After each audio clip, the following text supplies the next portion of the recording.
All right. Hi, everyone. We are live. My name is Katie Kuntz, and I'm a social news producer here at CNBC. Today, we're going to be answering all of your markets questions with CNBC's senior stocks correspondent, Bob Pisani. Nice to see you, Bob. Okay, how you doing? Good. Yeah, we have a lot of great questions today, so let's jump right in. All right, first up, September is historically a volatile month for stocks. Where does the market stand now? Well, this has just been a wild week. The bulls are not happy and the bears are not happy. Monday was a real mess, and we actually had a 5% correction from the old highs. We haven't had that in a year. So the bears were all happy and saying, "Oh, this is going to be good news. We'll have a 10% correction, and that's going to be healthy for the markets." And they all got creamed in the next few days. The bears did. And bulls are not happy. So essentially, the Dow Industrials has moved 1,300 points this week. That's a lot for a week, from the high to the low. And essentially, we're back to where we were at the close last Friday. The market essentially changed. But in between, it's been all over the place. And the bears are arguing that there's good reason for it to be a little bit lower. And I tend to agree with them. We have these supply chain problems that people have been talking about. We've got this whole confusion over, the debt ceiling and a continuing resolution in Washington. We've got confusion about booster shots. We've got confusion about China and this whole thing with Evergrande. And, today they announced their more crackdown on crypto in China. There's still a little bit of uncertainty about the Fed, although the Fed have been handling things very well. So overall, there's just a lot to deal with. The markets are expensive, meaning richly valued. The amount of dollar that you're paying, the amount you're paying for a dollar of future earnings, which is what the stock market's all about, a future stream of revenues, is very high right now. So it's hard to argue that the market should go back to new highs with all these issues. It's easier, I think, to argue for the bears to argue that it should be a little bit lower. The problem is the bears keep getting blown out of the water. They had a really bad week. There's a remarkably resilient market despite all the problems. So you mentioned China. What is happening with China's Evergrande?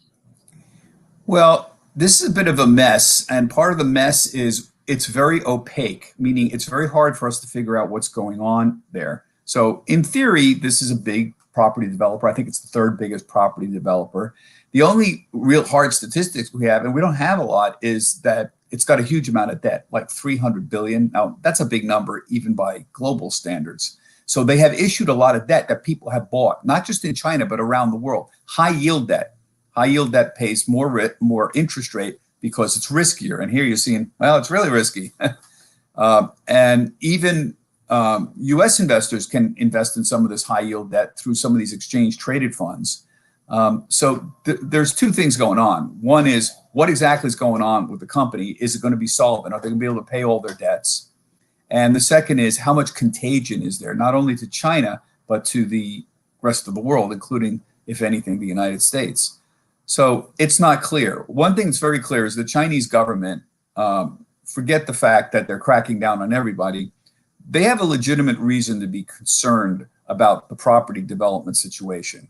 It's gotten out of hand. They've been trying to control it for years. But basically, you have these huge developers that are selling apartment units to people, essentially apartment units. Not a lot of single family houses in China. And you do not want a sudden situation where the value of all the apartments that have been sold in the last 5 years suddenly drops dramatically. That could be a systemic crisis, because then you'd have a social crisis on your hands. So it's not clear that will happen, but this happened in the United States in 2007. There was an awful lot of speculation in real estate. There was a lot of slicing and dicing about mortgages and mortgage-backed securities. A lot of bad loans were made, and we had a real estate crisis. So I don't know why anybody thinks that just because the Chinese government is communist or authoritarian, they're exempt from the normal business cycles. They're not.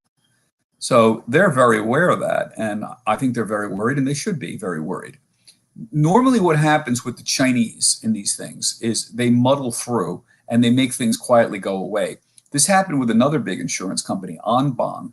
These guys were enormous 5, 6, 7 years ago. They were so big, they bought the Waldorf Astoria in New York.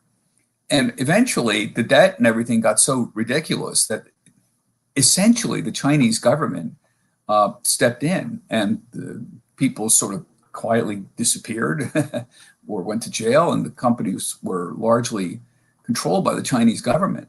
So the Chinese have a history of sort of making things, muddling through is the word you might want to use here. And that's what a lot of people are hoping will happen. That's not exactly capitalism, of course, but you're dealing with China. So it's a bit of a problem.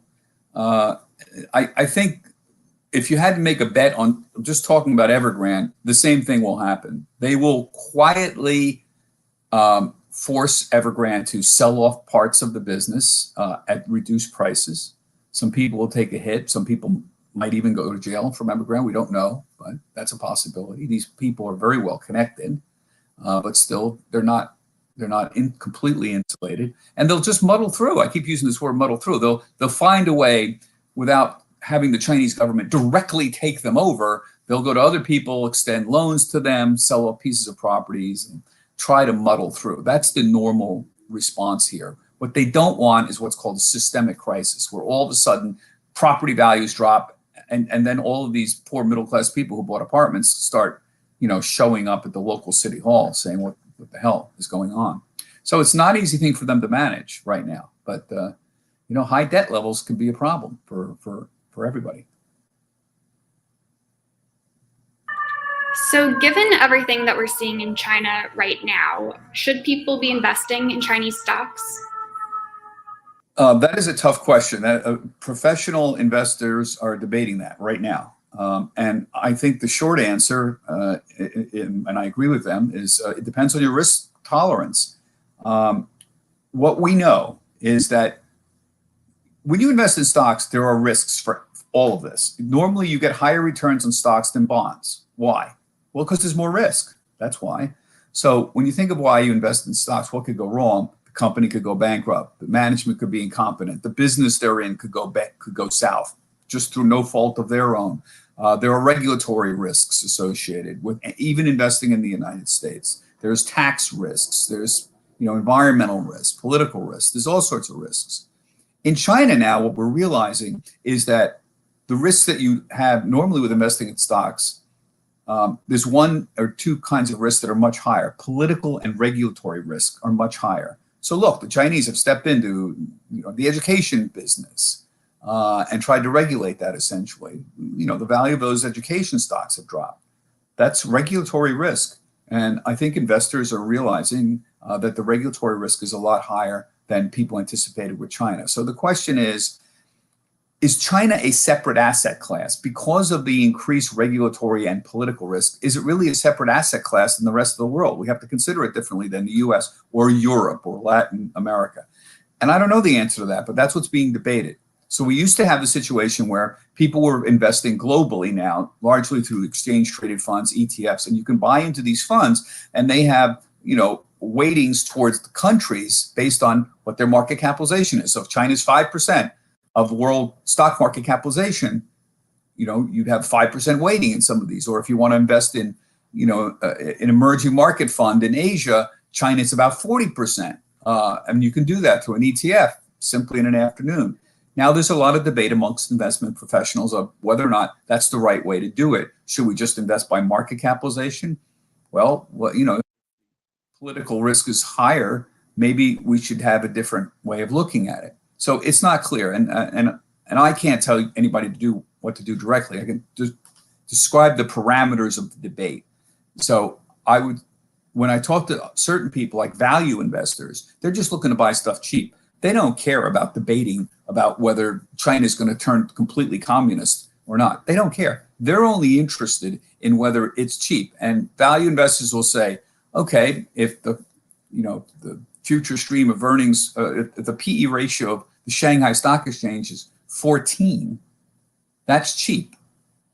I'm going to buy it. If it's 20, I'm picking a number, that's high, I'm going to sell it. and they don't care about the politics. They just looking to buy it cheap because they know historically it's bounced at certain levels. That's a politically agnostic point of view, value investing. So this is the kind of thing that's being debated. I would just say, try to figure out what your risk tolerance is. China, MCHI this year, which is the broad index for China, looks at Hong Kong and the mainland China, is down 15% for the year. The S&P is up 15%. That's a 30% spread. That's enormous for a single year. Normally, the spreads are 4, 5, 6, 7%, something like that. That's not, nobody, goes crazy about that. But 30 percentage point spread between two countries, the two biggest, economies in the world, boy, that's a big difference. You're going to take a few years for you to catch up on that one. So that would be my advice. Just look at your risk tolerance. So switching topics here, what do investors need to know about the latest Fed meeting that took place this week? Well, there's a lot of debate about Jay Powell. Personally, this is just me talking. I think he's doing a masterful job. I mean, think of what this guy has to do. He has to. There are the remnants of the great financial crisis of 2008, where the Fed began pumping massive amounts of money into the system, and that's still around. They're buying $120 billion in assets every month, $80 billion in treasuries, $40 billion in mortgage-backed securities. They've been doing this for years. And they've now announced they're going to, taper. This is what the taper means, reducing these asset purchases recently. But given the landmines this guy has faced, in theory, they're in charge of controlling inflation and job growth. That's their two mandates. In reality, the guy is practically the traffic cop for the world, really. He has to consider what's going on, even internationally. He's got to consider political stuff going on in the U.S. He's got to consider, if they didn't have a resolution on the debt ceiling, that could affect his decision-making about whether to raise interest rates. I mean, it's a pretty complicated job that he's got. He's done a really good job. And so what happened is they had their meeting this week, and basically they came out and said, look, we're going to start tapering soon. How soon? Well, we don't know. But everybody's assuming November, December, January, somewhere around there. They're data dependent. And they're going to start lowering it. So instead of 120 billion a month, maybe they'll go down by 20 billion a month, and then 20 more. And then eventually sometime in 2022, they'll just stop buying anything at all. And then sometime after that, they'll start raising interest rates. But Powell has repeatedly told everybody, listen, kids, just because we stop buying assets doesn't mean we're going to start raising interest rates imminently. It's not. He said, stop conflating the two. Stop thinking there's a relationship. There isn't necessarily. And the market has kind of bought into that idea. That's very important. Why? Because the biggest killer of bull markets historically, the number one reason bull markets end is because the Federal Reserve suddenly and unexpectedly starts raising interest rates. Suddenly is the key word. So Powell knows this. Everybody knows this. So Powell is just holding people's hands like a father holding a little child's hand and saying, listen to me, kids. Daddy's going to take care of this. It's going to take a long time. And I'll tell you way in advance when we're doing things. And so he's kind of like boring everybody to death. And occasionally you get things happen like COVID that completely throw off the rule book. And he's got to deal with another crisis. But the bottom line is rates are a long way off. Inflation has been a problem. We've seen labor costs go up. We have seen supply chain costs go up, commodity costs go up. He's insisting these are going to be transitory. I think probably parts of what he is saying is correct. I think we all know labor costs are not going to go back down. Think about this. You might charge somebody more for lumber one week and then lower it next week. But if somebody goes from $12 to $15 an hour, you're not going to bring them back to $12 again. You're just not. So labor costs, and I would argue is a good thing, higher, more wages is a good thing, are up, and I don't think they're going to go down. So we're going to have to deal with that. But by and large, the Federal Reserve has done a great job of just keeping the markets calm, keeping interest rates low, and communicating when they're going to start raising rates. And by the way, I support the concept of higher rates. I mean, there are obviously concerns with people who are savers who just, are getting nothing at all. And in a normal functioning market, they should be getting something. So I'm in favor of higher interest rates for sure. You just have to be careful how you do it. All right, so next, Nike in its earnings call talked about supply chain issues. Can you tell us what that means? Yes. So, we're so used to buying things that we don't think about where it comes from much. Throughout most of the history of capitalism, most stuff was produced inside the country. Now, spices were imported from the 1600s into Europe. Commodities like coffee were imported, but a lot of manufactured goods up until recently were made in the country that they were doing business in. This changed a lot after World War II, when you had better shipping, better manufacturing. So, for example, when I was a kid growing up, Japan was a major manufacturer of stuff, cars and cheap stuff like toys. A lot of the toys I had when I was a kid, they were made in Japan. So after World War II, global commerce grew dramatically. It became cheaper in many locales to manufacture things because labor costs and sometimes material costs were cheaper. And as shipping costs dropped, it became more feasible and more realistic to, say, manufacture toys in Japan, for example, as opposed to doing it in the United States. And this got global supply chain got more and more stretched and bigger as these shipping costs went down and the overall efficiency of manufacturing increased. So now think about Nike. Nike makes about 40% of all the sneakers that Nike actually makes is made in Vietnam. Now, I know a lot of people had this illusion, and the rest is made largely in Indonesia.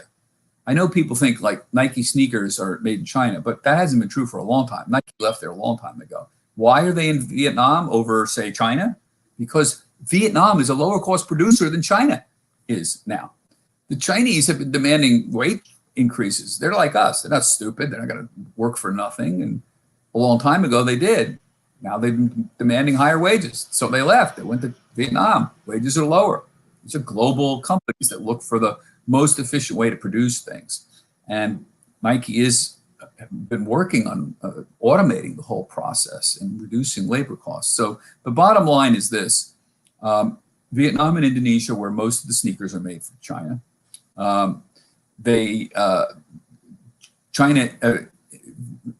Vietnam and Indonesia, most of the sneakers are made. China's a major buyer of Nike sneakers, about 20%, about 40% of Nike sales are in North America, about 20% are in China, and the rest basically is in Europe or the Middle East. So they sell all over the world. So Nike came out and they said, you know what? We've had these problems getting goods into Vietnam, getting stuff out because of supply chain disruptions, shipping disruptions, and we're not exactly going to be able to deliver as many sneakers as we thought. We've heard this before. This has been out there for a long time now. And what's happening is the supply chain problems are extending longer than people had thought. So obviously this is going to go into the fourth quarter, but Nike made it clear business is really good. They're not having problems because business is bad. It's the opposite. Their business is really good. They're just saying we're having problems delivering the stuff and getting the supplies of everything that we need. But already and they made it very clear, Vietnam is coming back online again. And we also have Indonesia coming back online. And think of these factories where they make this stuff.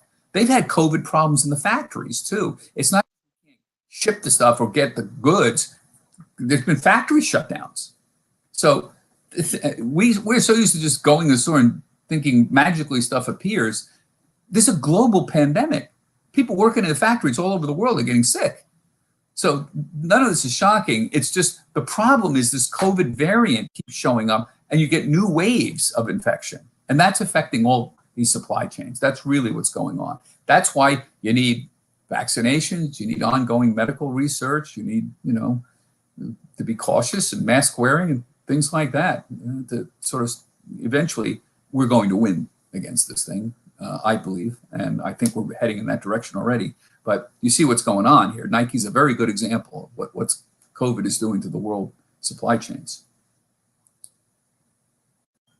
All right, thanks, Bob. And our last question, what's the best way to protect against a market downturn? Well, look, again, you want to turn to the market long-term professionals and what they always say about this. Now, a lot of young people are very interested in owning the market and then buying options, protection, puts, and things like that. That's fine. Go ahead if you want to, but it requires a lot of attention to the markets, watching it all the time. It requires a certain level of sophistication. Some young people want to do that. Some professionals do that. However, I have found the majority of people don't. So the safe thing to do is simply ask yourself, how comfortable are you with risk right now? If you're 30 years old, for example, talk to any professional, you shouldn't worry about whether the stock market drops 5% this year or 10% this year. You should just stay invested and stay long. You think that you can time the market. The evidence is overwhelming, you cannot. In market timing, you have to decide when you're going to get in and when you're going to get out. And so you have to be right twice to do that. The evidence is almost nobody does that, not long term. And I don't want to hear about your one time, oh, I just, bought Tesla and sold it a week later higher and I made some money. Good. Now do that every day and every week for 20 years. And let me see. And the evidence is when you have controlled experiments with people doing it over multi-year periods, I'm talking about market timing, day trading, things like that, people don't make more money than simply holding in a regular index fund, for example. The academic literature on this is overwhelming. I'm not saying people shouldn't have active managers. There's many great active managers out there. I'm not saying that you shouldn't scratch the itch if you want to trade some, but look at the advice of real professionals.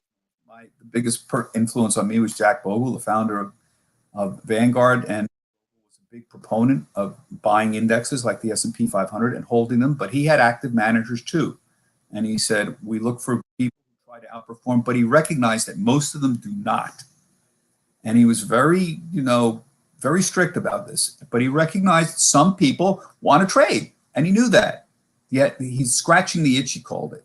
So he always said, take 10% of your portfolio and go ahead and trade it, but keep the rest away. Don't succumb to your impulses to go out and suddenly start trading, because you're going to make a mistake. This week we had tremendous volatility. Just look what happened this week. So you want to panic on Monday afternoon? You want to sell at 2 o'clock on Monday afternoon? And you're saying, oh my God, we're going down? Guess what? You would have lost a shitload of money this week. Your impulse would have been wrong. Professionals know this. That's why professional traders love volatility. They love it when the market moves a lot, like this week. Why? Because they know that investors panic. And when they panic, they make mistakes. And that's how other people profit from it. So Jack Bogle famously used to say, don't just do something, stand there. Okay. Now, if you are someone who are 85 years old and you have 90% of your money in the stock market, you might want to reconsider that. Any investment professional, talk to them. They will tell that to you. So this gets down to risk tolerance. But if you're 30 years old, most professional investors will tell you, don't worry whether the market's going up or down this week. And that's, this is what I personally do. People always ask me, number one, what's the stock market doing? And a few people who really are smart will say, well, what do you do, Bob? And the answer to what I do is I'm a long-term investor. I don't do any trading at all. But if over time, as I get older, I might want to reduce my exposure to the stock market a little. So instead of having 75% of my retirement savings in the stock market, I might want to bring it down to 70% if I get to 65 or 70 years old. That's adjusting for risk tolerance, adjusting for age. That's what professionals advise you to do. So the one thing I feel very strongly about is general day trading and market timing are very difficult to get right consistently year after year. I think that's really great advice for everyone watching. So thank you, Bob. Thank you also to everyone for sending in these great questions. Great questions, folks. Always good. Yeah, for sure. Well, have a nice weekend, and we'll see you again in a couple of weeks. Thank you, Katie. Thanks, Good to Bob. talk to you.